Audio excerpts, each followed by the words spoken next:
Whether it's calling attention to the number of missing people under suspicious circumstances in Mexico or protesting for a release of prisoners of conscience around the world, Amnesty International has been championing human rights for nearly 6 decades.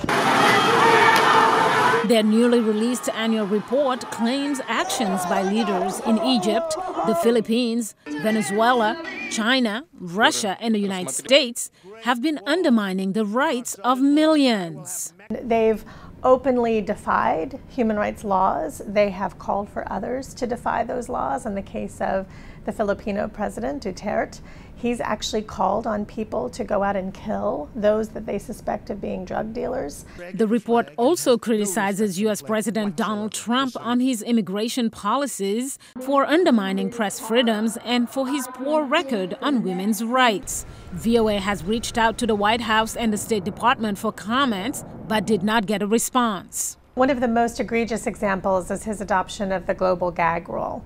So organizations that have long offered counseling, advice, information about abortion or other reproductive health services have to make a choice between their patients and getting funding from the U.S. government.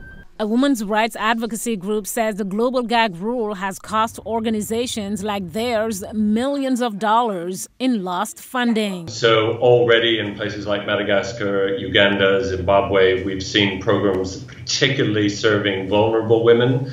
Things like voucher programs that we use to help the private sector serve women to access contraception have already stopped being able to be accessed by women. The report claims free speech suffered in 2017 and pointed to China, Egypt, and Turkey as the biggest offenders.